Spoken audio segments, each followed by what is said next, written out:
A few weeks ago, I came to an epiphany. Now, it might be more like a month ago, but who's counting? Now, this idea came to me when I saw Conquest for Invincible, and it kind of reminded me of Toho. Now, I know I might sound like a crack addict on the street trying to convince you to invest into Hawk to a coin, but stay with me here. So I'm not going to waste your time and sit here yapping for a minute straight. I'm just going to get right into the meat and potatoes of it.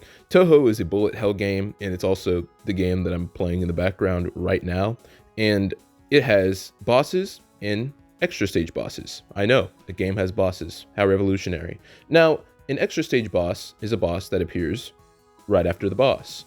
And I thought to myself, I wonder if any other pieces of media have this. And obviously they do. It's not like a crazy innovative thing that Zune did, but it's just, very interesting to see. And then I saw Invincible and I saw Conquest. So you might be thinking, what am I talking about? Well, Conquest is a character from Invincible, and he's a Viltrumite, much like Mark, who's the main character of Invincible. And recently, in the last season, we had the Invincible War, which alternate versions of Mark from alternate dimensions appear. Now, this was much bigger in the comic, and we had characters like Spawn show up, but in the show, it was also still pretty big. And the alternate Marks were basically the villains of the arc. They were the bosses. Everybody was fighting them. We had Rexplode, King Rexplode. Everybody's glazing him, because he beat a Mark. We have Mark beating Marks. We have Adam Eve beating Marks. Everybody was fighting Marks in this war. And when it was basically finished, Mark was, he was tattered. He was done with it. He didn't want to fight anymore, which is understandable. And then we have Conquest. And as soon as Conquest comes, the first thing he says is, stand ready for my arrival, worm. Literally, he doesn't even give Mark a chance. Mark tells Conquest, hey, this really isn't a good time right now. And then Conquest goes on this whole rant about how Mark was given ample time and this and that. And then he tells Mark that he loves fighting and that he's Conquest. And he just starts beating him up. Not to mention, this guy is fruity. And I mean, really fruity. He starts whispering in Mark's ear, telling him, I'm so lonely. The other Viltrumites don't want to talk to me. Like, I wonder why. And then he makes this heart in space and then blows it towards Mark.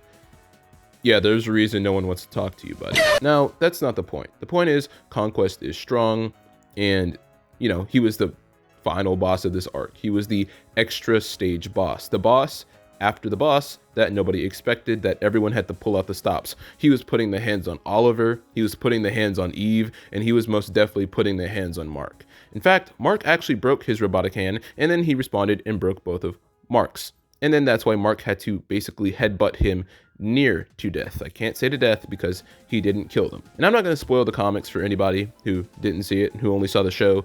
That's basically the end of it for Conquest. He was a pretty good extra stage boss. He did what an extra stage boss is set out to do. He appears after the final boss. He gives our protagonist some trouble. The protagonist beats him. He was nice. He stole the show. He has a lot of aura. He has a lot of good moments. He did pretty well. Now you might be thinking, okay, well, what are some other examples of an extra stage boss? Because I had two other characters on the thumbnail. And that brings us to Bartholomew Kuma from One Piece. To really set the stage for you, you have to know about Thriller Bark. Now, Thriller Bark is an arc in One Piece where they basically go to this nightmare island, and the main villain is Gecko Moria.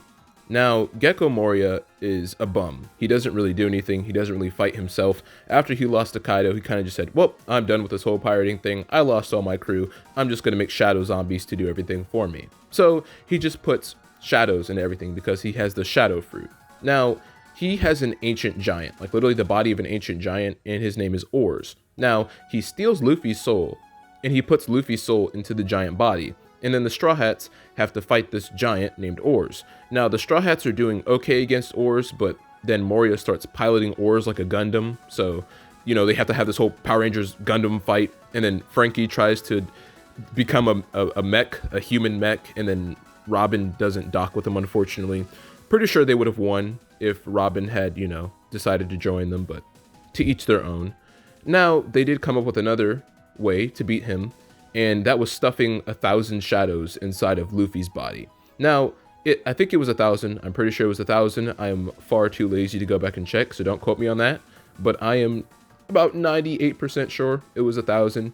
if it wasn't, I mean, who's really counting here? He still won at the end of the day. Now, Luffy beat Oars, and he used like Gear 2 and 3, which is like one of the only times in the series I think he's done that. And this was a no hockey pre-time skip Luffy, by the way, just to go to show how much of a bum Moria really is. I mean, he was out here fighting Kaido, and then, you know, now he's fighting Luffy.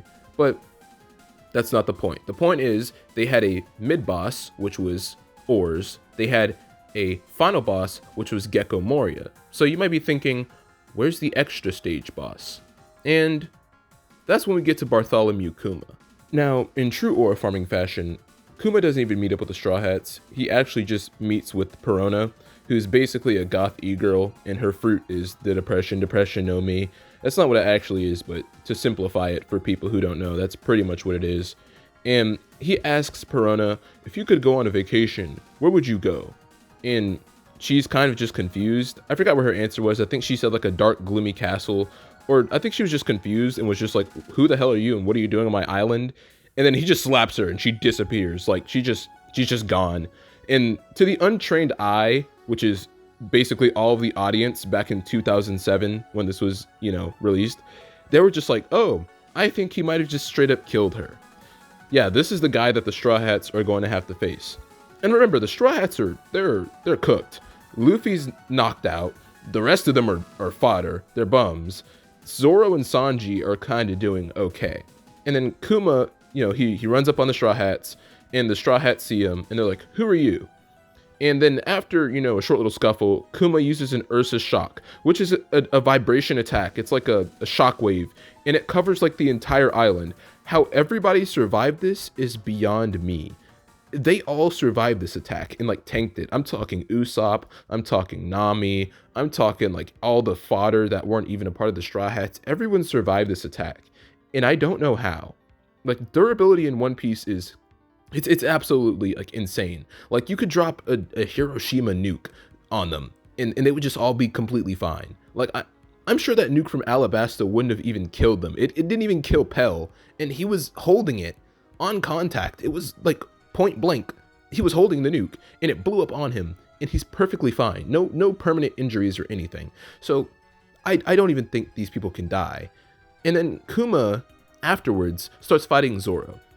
And then Zoro's able to dodge his pad cannons and get a hit in on Kuma, but it didn't really do much. And Kuma is about to, you know, take Luffy away, and he tells Zoro, I'm going to take your captain. And Zoro's like, no, don't take my captain, take me. So Kuma makes a deal with Zoro. He's like, all right, I'll transfer all of Luffy's pain to you. And, you know, if you survive, you survive. If you don't, you don't. And then Sanji comes up, you know, out of nowhere, and he's like, I'll take the pain instead. And Zoro's all like, and after that, he takes all of Luffy's pain, and then nothing happened. So that's Kuma. That's the extra stage boss of One Piece. Kuma talks to Moria, then he goes to the island, then he snaps away Perona like he is the Infinity Gauntlet. Then he goes to the Straw Hats, and then he just absolutely decimates Zoro. And then after that, we don't see him to Sabaody, where he basically just straight up snaps away all of the Straw Hats, and Luffy just thinks that they're all dead. So now you might be thinking, we went through Conquest, we went through Kuma, who's the third one? Well, I'm pretty sure you actually all know who the third one is. He was on the thumbnail, and that is Perfect Cell from Dragon Ball Z. Cell was the original extra stage boss. Now, to preface this, you should know that Dr. Gero and Android 20 were the first bosses of the Android saga. Then, after they were killed by Android 17 and 18, it became Android 17, 18, and 16. I should have just said 16, 17, and 18. But the point is, the androids were the bosses. Android 17 and 18 in the original Dragon Ball timeline literally killed like almost everybody. The androids destroyed the Earth and were the reason that future Trunks had to go back in time to save the timeline, because Goku got the heart virus, he died, then the androids massacred everyone. They're literally the bosses. We thought we were gonna fight the androids. We thought everyone was training to beat the androids. And then we saw the androids. Heck, 18 even broke Vegeta's arm. Like, these guys were the big bad, and we had to defeat them. That's why they even made the remote to blow up 18 before Krillin started simping over her. Also, now that I'm listening to this back, I realize that I just technically said that Android 17 and 18 killed Jiro in 20. It was actually Android 17 and 18 killed Jiro. Vegeta is the one who killed Android 20. I forgot to mention this. This is also the only W that Vegeta is probably going to ever get. So, yeah, just hang on to this until the Tournament of Power. Just when we thought the androids were the worst of our worries, that's when the Bio Android came. And Cell's introduction was straight out of a horror movie. This guy immediately just started sucking people. Pause. Now, after he sucks people for their nutrients, he gains more power. And he wants the androids. And by the androids, I mean 17 and 18. Because with them, he can become semi-perfect and then perfect. Now, their goal, as in the Z Fighters, is not to fight the androids, it's to get the androids all the way away from Cell, which doesn't succeed because he absorbs 17, he becomes semi-perfect, we get the best Tien Shinhan scene in the series, and then he becomes perfect. Now, when Cell becomes perfect after absorbing 18, it's over. He's perfect Cell now. He is pure aura, and he is now an extra stage boss. Now, technically, he was an extra stage boss when he was semi-perfect, but now he just is the boss. In fact, he's so much of a boss, he tells the main characters that they're going to come to his tournament. Like, this is another level of disrespect. Perfect Cell was a menace before menaces, and everybody does show up to his tournament after training. Now, keep in mind, this time, Goku has Super Saiyan, Vegeta has Super Saiyan, they all basically mastered it, and Gohan has Super Saiyan 2, but he hasn't unlocked it yet. Now, Perfect Cell fights Goku, he has a bit of fun, and then Goku's just like, alright, well, that was it, it's your turn, Gohan. And then Gohan starts fighting Cell, and then he's just getting bullied by Cell because Gohan doesn't want to fight anyone. To wrap this whole thing up, Cell makes a whole bunch of Cell Juniors, they start fighting the Z Fighters and absolutely laying the hands on them. He kills 16 by crushing his head, Gohan gets mad, Gohan unlocks Super Saiyan 2, he punches Cell so hard he vomits back up 18, and then he goes back into his semi-perfect mode. Now, I don't know if Cell absorbed the protagonist's plot armor when he, has all of their DNA and all their genes, but now he just magically gets the ability to self-destruct. Or maybe he always had it, I don't know. But the point is, he's about to self-destruct, taking everybody with him. If I can't win, nobody can. And Goku then remembers, I have instant transmission. So he touches Cell, and then he looks back to Gohan, and he's just like, see ya. And then he takes Cell to King Kai's planet, and then they all blow up. By all, I mean Goku and King Kai and Cell. And then Cell comes back, but now he's not just perfect. He's super perfect. He's ultra perfect. He's ultra super perfect Cell. How is he perfect again? I don't know. I forgot. And also, remember, he's part Saiyan, so he got a Zenkai boost. So the team is screwed. After this, he kills Trunks. Vegeta's like, that's my boy! And then he gets mad, and then Cell's about to kill Vegeta. Gohan blocks the beam, which absolutely ruins Gohan's arm, and now it's broken. So now Gohan has one arm, the team is decimated, Goku is dead, and Gohan is still riding the high of Super Saiyan 2. So any other person would have lost in this situation, but this isn't any other person. This is Son Gohan, the true protagonist of Dragon Balls. So Gohan then fights Cell with one arm, and then Goku becomes a motivational speaker, and then Gohan's able to overwhelm Cell with the power of father and son love, and then Cell is just actually eradicated this time. Now, how he didn't die from literally self-destructing himself and how he became perfect again, I have no clue, but I mean, apparently this beam just completely kills him, just completely eradicates him out of existence.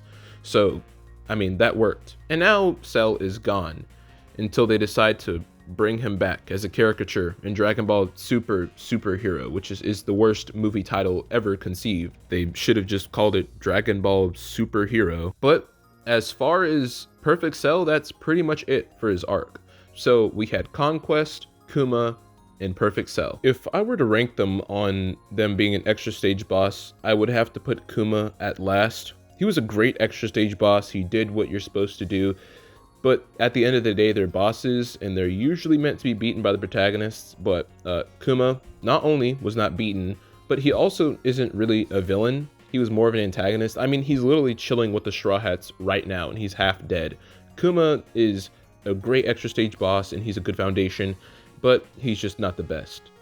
Conquest is in second place. There's no glaring flaws with him being an extra stage boss. It's just that there were way too many bosses in the Invincible variants, and he felt more like a true boss than an extra stage boss, but he's still a pretty good extra stage boss. And now for the number 1 spot, which belongs to Perfect Cell. He was a perfect extra stage boss. We had a mid boss, we had the bosses, which were the androids 17 and 18, and then we had Cell. And Cell had forms. He had his first form, his second form, his third form, and then his final super ultra perfect form. Not only was he a boss, he was a boss with transformations. I mean, let's all be honest, this guy was the best to ever do it. But anyway, that was it for this video. I hope you enjoyed. If you did, make sure to like and subscribe. It would really help the channel out, and it's completely free. And yeah, see ya.